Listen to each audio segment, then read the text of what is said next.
Assalamualaikum warahmatullahi wabarakatuh. Anak-anak kelas 11 khusus jurusan TKJ, RPL, dan BDP. Minggu ini kita harus pembelajaran daring. Oleh karena itu, sebelum belajar, Bapak kasih waktu untuk kalian berdoa. Berdoa mulai.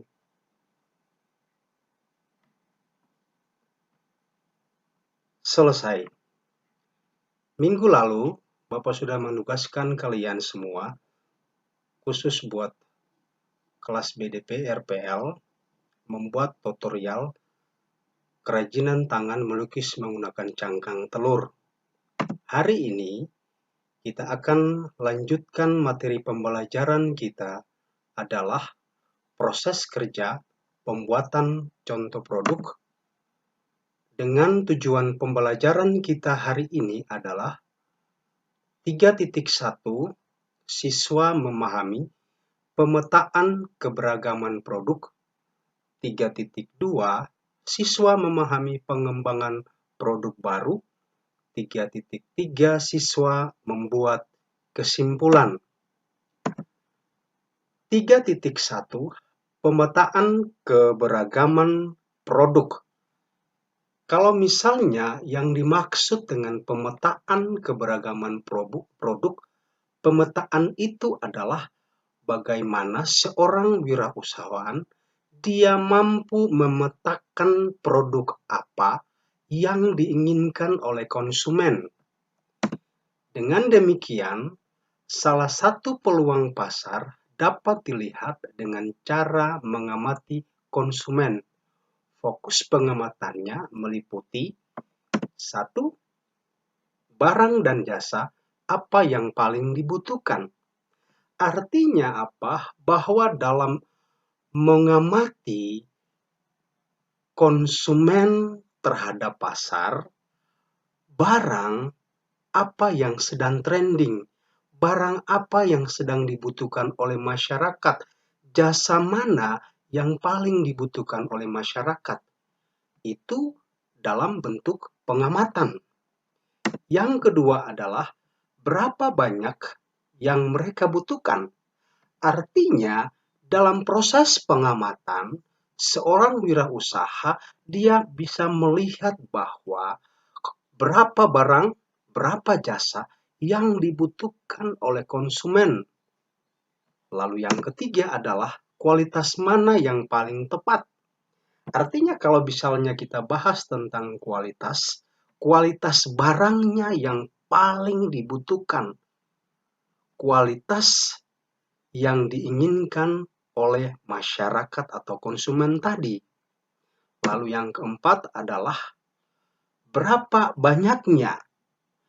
Berapa banyak artinya ketika melakukan pengamatan berapa banyak produk barang dan jasa yang paling unggul.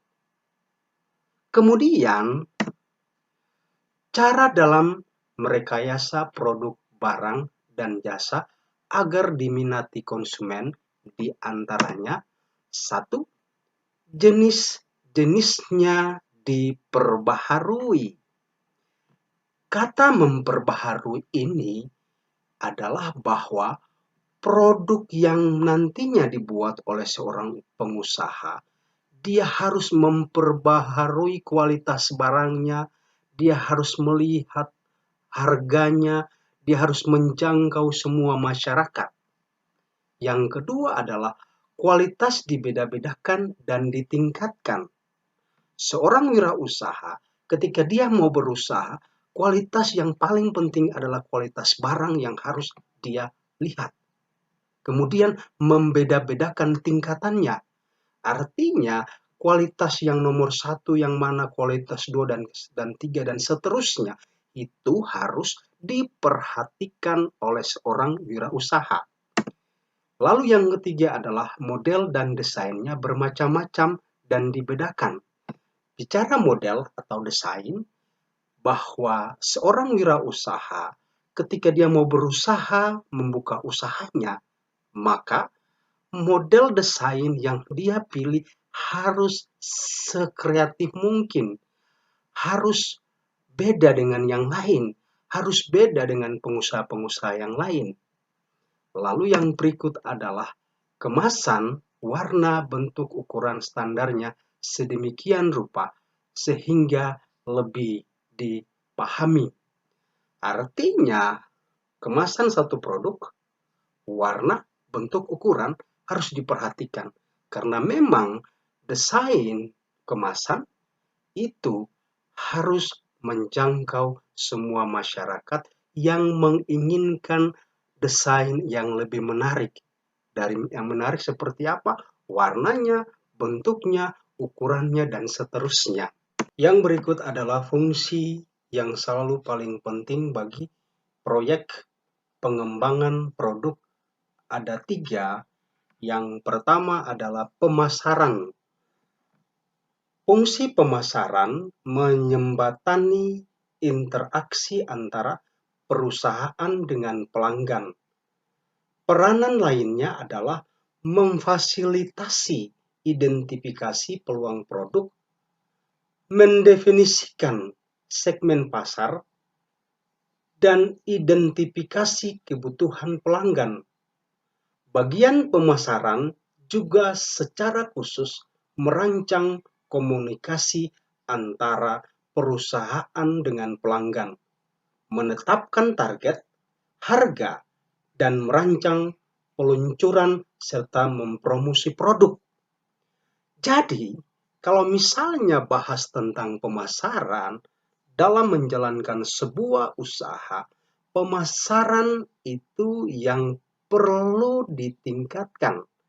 Jadi ketika satu barang sudah dibuat, maka proses pemasaran harus semaksimal mungkin, harus mendapatkan minat dari konsumen atau masyarakat yang dijangkau. Yang kedua adalah perancangan atau desain. Fungsi perancangan memegang peranan penting dalam mendefinisikan bentuk fisik produk agar dapat memenuhi kebutuhan pelanggan. Tadi sudah Bapak singgung sedikit masalah dengan desain. Kalau misalnya kita ingin membuat sebuah usaha, perencanaan desain produk itu harus sekreatif mungkin. Yang tadi Bapak sudah sampaikan, harus warnanya, kemudian kemasannya, semua harus diperhatikan oleh seorang pengusaha. Lalu yang ketiga adalah manufaktur. Sebuah badan usaha atau perusahaan yang memproduksi barang jadi dan bahan baku mentah dengan menggunakan alat. Ini yang dimaksud dengan manufaktur.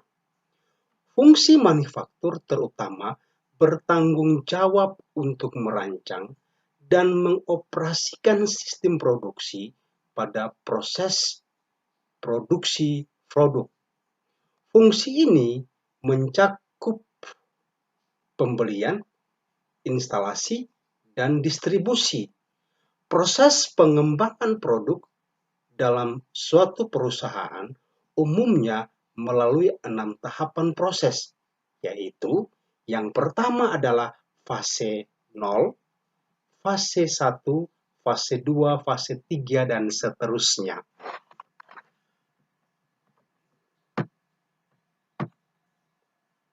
Demikian materi pembelajaran kita singkat hari ini.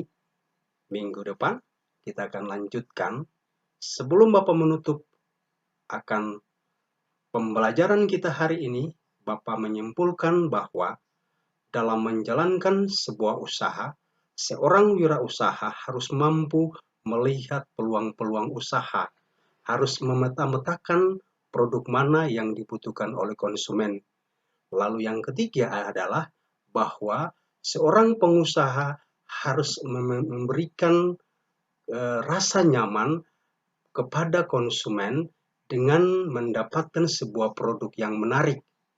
Pemasaran itu yang sangat dibutuhkan dalam menjalankan sebuah usaha. Demikian materi pembelajaran kita hari ini. Assalamualaikum warahmatullahi wabarakatuh.